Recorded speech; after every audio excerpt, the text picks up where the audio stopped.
Well, good morning, coasters. It's Bruce here. Now, this morning, a really important panel I've put together, and it's because of the incidence of bowel cancer on the coast. Bit of an unusual subject for a mayor. Well, pretty important to me. I'd like to introduce you to the panelists. First of all, Mania Cunningham. Mania, what's your role? Oh, kia ora, thank you for having me. My role is my wife and 2 children we moved to Greymouth in the West Coast District Health Board region. My role is a project manager for the National Bowel Screening Program in the West Coast, and we've begun rolling out this National Bowel Screening Program May 31st this year. And my role today is to educate as many people as I can about the program and why it's really important, especially to all our citizens on the West Coast. And we've got Councillor Paul Davidson. Now, Paul's here because he's in the right age demographic. He's a coaster. He's got a huge family. And Paul, do you want to introduce yourself? Yeah, as Bruce says, my name's Paul Davidson, and I'm a councillor in the Hokitika ward, and I've already been to one of these meetings where it was on the 27th of May. You were at the council chambers there, and I found it really interesting stuff. So here to learn, and I'm not only at that age, but the mayor is also at the age too. Oh, stop it! So we're in danger land. So really keen to learn and to get more information about it. Thank you. Mania, how about running us through the program, how it works, what do we expect? Because Tanga and I have both got questions, haven't we, Tanga? Yeah. Yeah. So we'll give you the first go at it. Thank you. So, eligible population, who can get one of these kits? Who can get one in this test to see, to begin a journey of making sure that your body's fit and healthy and doesn't show signs of bowel cancer. And so the South Island, every DHB in the South Island can now roll out this screening program, and we're doing that now. There's only a couple more DHBs in the North Island that's ready to go. And what's so significant about this program, if you're aged between 60 and 74, you will receive one of these kits. That's us, Bruce. That's us. But here's something that I have to warn you about. You will not receive this kit if you're already getting colonoscopies. It's called a surveillance. If there's already family history, or if you're someone that's already regularly sees the doctor to check on your bowels, you won't get this. So this is what we call asymptomatic.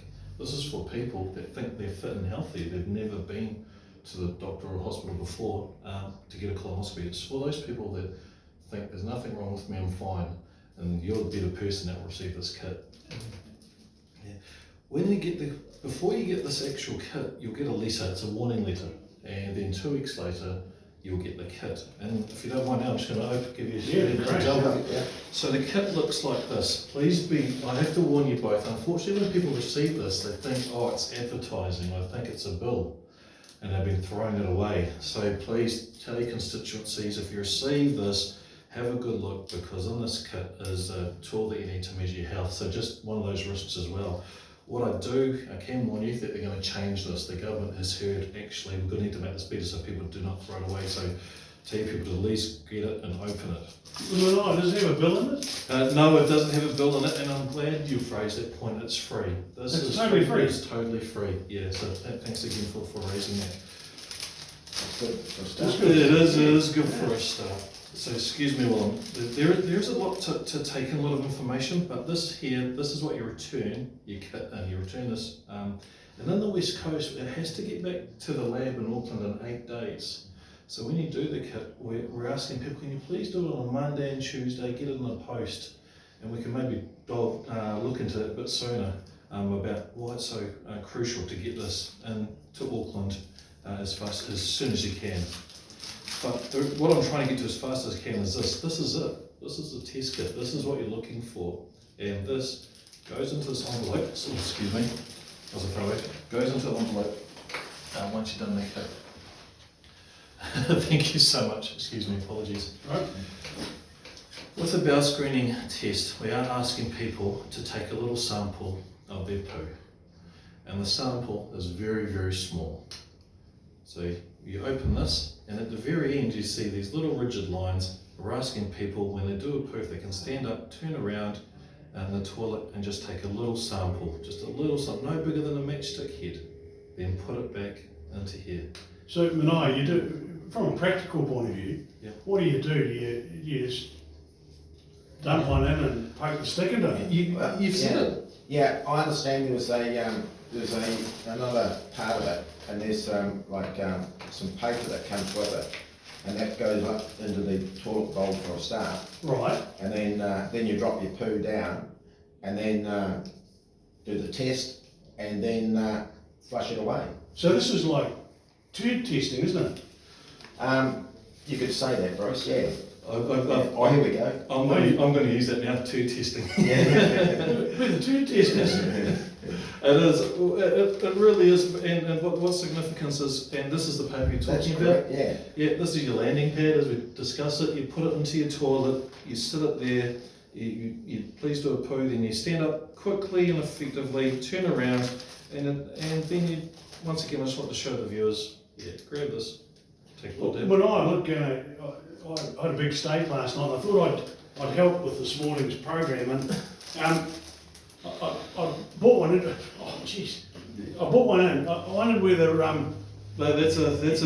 It was a big steak. Oh no. Thank Right. you.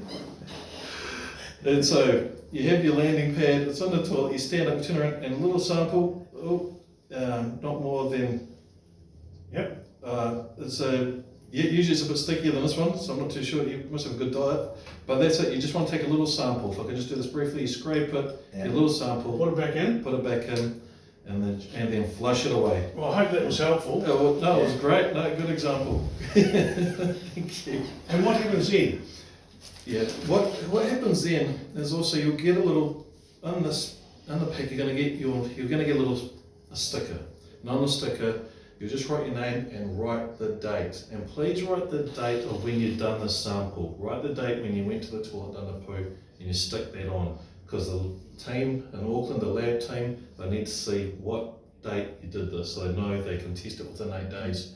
What's happened, we've had some of these come back and people were putting their birth date on it or a different date. So please put your date that you've done the poo on the sticker. Really crucial there. Right. When you've also, what I haven't told you is, so you get the sticker, you put your name, the date, you stick that on.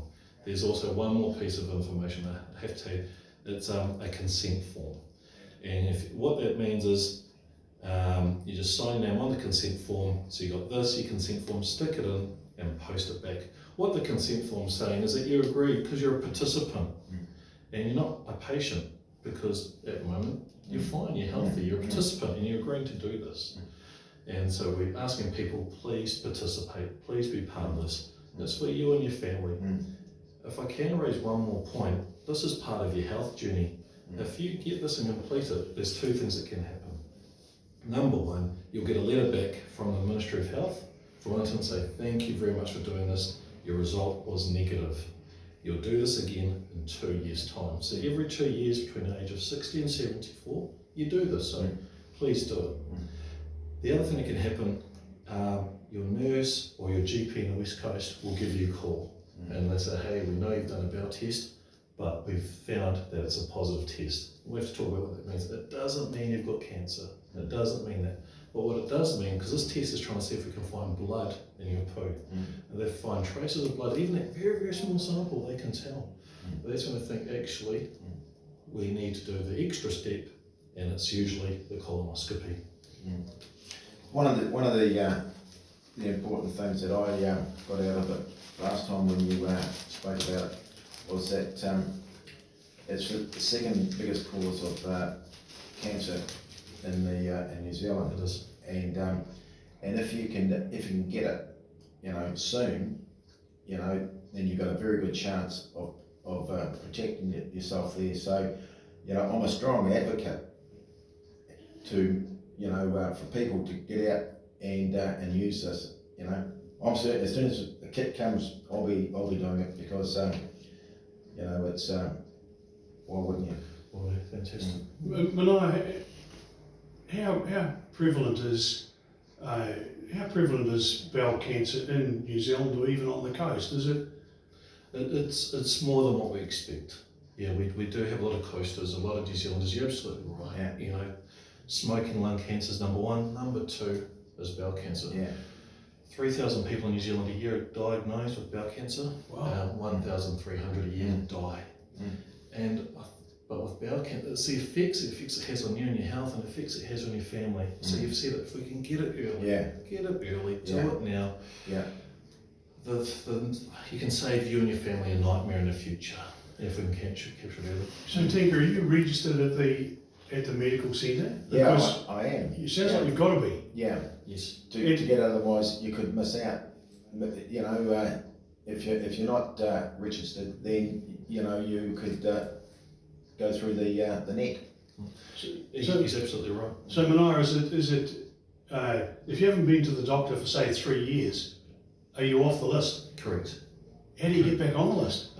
Go to your GP. Even go to your pharmacy and say, I just want to check that I'm still part of the Ministry of Health, I'm still part of the system. Here's update your address. Please update your postal address. This is where it goes to.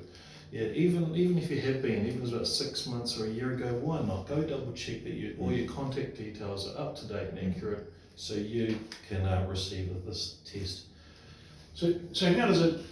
Who selects how it goes out? Does it go out alphabetically, or does it go out? You know, is it 1 year on, 1 year off, or how does it actually work? Yeah, great question. So it really depends on your birthday. So if your birthday is an even date, like the 28th, the 16th, the 10th of a month, you'll get it this year. We've started 31st of May this year, so we'll say 1st of June. From the 1st of June this year to the end of June next year, anyone with a birthday on an even date, around the time of their birthday too, will get this kit. You even or odds? Odd buddy. Oh, Yeah, me too. We must be next year. Yeah. Mine next month. Mine. Yeah, so you'll be if you can, don't mind waiting till the following year, you'll receive it. But here's the thing that we've also noticed that people are waiting for the kit are going to go, I'm going to wait for a year, but they've actually got signs and symptoms. The signs are dangerous. The signs and symptoms are there is blood in the toilet bowl when you go to the toilet, or you're very tired and lethargic all the time, or you've really noticed that your bowel movements is irregular or different. Any of those signs, don't wait for the kit. So when you say blood in your poo, so you turn around, you can actually see it. Yeah, you can. Some people, can see blood in a toilet, and some people say this, it will pass, it's fine, it will go away, you know. I had beetroot fatigue last night. It could be things, but no, any of those signs, please go see a doctor. Don't wait for the kit if you think you're showing signs. My final point too on this is in the family. If there's history of bowel cancer in your family, go talk to your doctor. And what they can do is get you onto a surveillance, onto a screen, and even get some checkups earlier. I can't get over how non-invasive the whole thing is. No. It arrives, it's just non-invasive. It's a no-brainer. Yeah, that's right. Yeah, you've just got to get out and do it. Yeah, it's non-invasive. It's free. It's for men and women. But one thing I like to do, what I have here in my lanyard is this 0800 number, and this is really critical. If people are looking at this and got more questions, or we may not have covered anything, there's an 0800 number you can call, and it's on the internet, but I can call it now. It's 0800 924 432. 0800 924 432.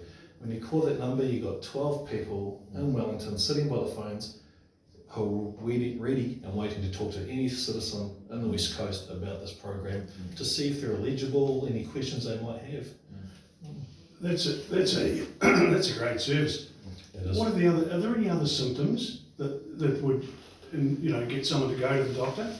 No, so I'm not a clinician by trade, but they're the three ones, or four if you're including family history. Family history, go double check. Number two, if there's blood in the bowl when you go to the toilet. Number three, they're feeling really lethargic and tired all the time. You find yourself talking and you're falling asleep. These are things I've been hearing. And And the other one there, if you notice that you just, when you go to the toilet, it's a bit different. Your frequency, the timing of your toilet, all of a sudden it's changed. That's a sign. Yeah, that's good. One of those symptoms there, Bruce, you might find a bit difficult there because you talk quite a bit, you know, so yeah, you might have to use one of those other symptoms. Tanky, you know that I only talk when you're asleep. see the problems I have? It's just not easy. It's not easy at all. Well, in wrapping this up, Tank, what have we learned? What are the most important things that coasters out there need to know? Because this is hugely important. The biggest thing is that it's the second biggest cause of death, cancer death, in New Zealand. And this test, you can prevent it.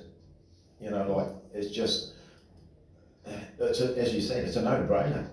You know, so I'll be as soon as the kit comes in, I'll be using it. And once again, I'll be strongly advocating to everyone to get in and use it. Thank you. You know. And I think the thing for me that's come through today is, if you haven't been to the doctor for 3 years, contact your doctor. Make sure you're still on the health department list. Go to your pharmacy. They can do the same for you. But I think that's really important, because otherwise you'll be sitting at home and you'll never get the kit. And you might be one of those people that could have been prevented early. You've got to do it for your kids, your grandchildren, because you've all got grandchildren. Most of you have got grandchildren now because of the age we're in. They want to grow up with you as Nana and Pop.